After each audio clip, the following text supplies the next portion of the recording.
Marie Kondo didn't invent tidiness, but she did manage to articulate something that resonates deeply with our modern chaos. The idea that every object we choose to keep deserves a designated place to live. It sounds almost embarrassingly simple when you first hear it, like advice your grandmother might have dispensed while folding laundry. Yet this principle has transformed millions of homes and, more importantly, millions of relationships with physical possessions. The concept works because it forces a confrontation with reality that most of us spend years avoiding.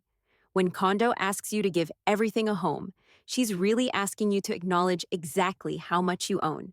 It's easy to keep three cheese graters when they're scattered across various drawers, shoved behind other utensils, effectively invisible to your day-to-day consciousness. But when you're tasked with creating a specific, permanent home for each one, you suddenly have to reckon with the absurdity of owning three identical tools that perform the same function. The act of designating space becomes an act of honest accounting. What makes this approach particularly powerful is that it shifts the burden of proof. In traditional decluttering advice, you're often told to get rid of things you don't need, which puts you in the uncomfortable position of justifying why something should be discarded. Kondo's method flips this dynamic. Instead, you must justify why something deserves precious real estate in your home. Space becomes the limiting factor, the finite resource that forces difficult decisions. When you realize you only have one small drawer designated for kitchen gadgets, keeping that third cheese grater means sacrificing room for something else. Suddenly, the decision becomes clearer. The philosophy also addresses one of the fundamental reasons homes become cluttered in the first place, the phenomenon of displaced objects. Most disorganization isn't about having too much stuff, though that's certainly part of it. It's about things that live nowhere, floating in a kind of domestic purgatory. The jacket that gets draped over the dining room chair because the coat closet is overstuffed. The mail that accumulates on the counter because there's no designated spot for processing it.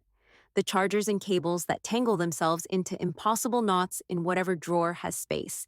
These homeless items create visual noise and mental friction, making spaces feel chaotic even when they're not particularly full. When everything has a home, returning items to their proper place becomes almost automatic. There's no decision fatigue involved, no mental calculation about where something might fit or where you might look for it later. The action becomes as natural as pushing in a chair after you stand up. This is where the real magic happens, because maintaining order is no longer an act of discipline or willpower. It's simply a matter of muscle memory and habit. The coat goes on its designated hook, the mail goes in its designated basket, the cables return to their designated drawer section. The system sustains itself. What Kondo understands, perhaps better than any other organizational guru, is that our possessions are never just objects. They're repositories of memory, intention, aspiration, and guilt. That bread maker taking up precious cabinet space isn't just a machine. It's a symbol of the person you thought you'd become, the one who bakes fresh loaves every Sunday morning. Forcing yourself to designate a permanent home for it means confronting whether you're actually that person or whether you're just storing someone else's dream. Sometimes the kindest thing you can do is let go of the version of yourself that never materialized, freeing up space for who you actually are. The method also reveals how much of our clutter is driven by a scarcity mindset, a fear that we might need something someday and won't have it. This anxiety is particularly pronounced in people who grew up with financial insecurity or lived through periods of genuine scarcity. But when you're forced to designate a home for every item, you start to see the actual cost of just-in-case thinking. Those 20 hotel shampoo bottles aren't free if they're occupying space that could be used for things you actually need and enjoy. The old electronics you're keeping for parts are only valuable if you can access them easily, and if giving them a proper home means you have nowhere to put your current devices, they're actually costing you convenience every single day. There's also something profound about the way this approach changes your purchasing behavior going forward. Once you've invested the considerable time and emotional energy required to give everything a home, you become much more protective of those homes. Before buying something new, you instinctively think about where it will live. If you can't immediately identify its future home, or if placing it there would require displacing something you use regularly, the purchase loses its appeal. You begin to see shopping differently, not as acquiring objects, but as adopting new permanent residents into your home, each one requiring care, space, and attention. The practice becomes almost meditative over time.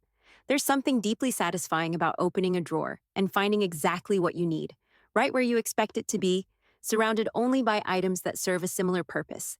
It's a small moment of order in a world that often feels chaotic and unpredictable. These tiny successes accumulate, creating an environment that feels supportive rather than overwhelming, clarifying rather than confusing. Critics sometimes dismiss Kondo's philosophy as privilege dressed up as wisdom, and there's validity to that critique. Having the time to thoughtfully consider each possession and designate it a home is itself a luxury. So is having enough space that things can be stored logically rather than stuffed wherever they might fit. But the core principle transcends circumstance. Even in the smallest apartment or the busiest life, the idea that everything you keep should have a place remains sound. It might mean you keep fewer things, or that some homes are temporary and imperfect, but the mental framework still applies. Ultimately, giving everything a home is about taking responsibility for your choices. Every item you own is something you've chosen to keep, either actively or through passive inaction. Every item without a home is a decision you've been avoiding. Kondo's genius was recognizing that we can't organize chaos. We can only organize choices. By forcing ourselves to make intentional decisions about what we keep and where it lives, we transform our homes from repositories of accumulated stuff into curated spaces that reflect our actual lives and values. The question isn't whether you have room for something. The question is whether it deserves a home at all.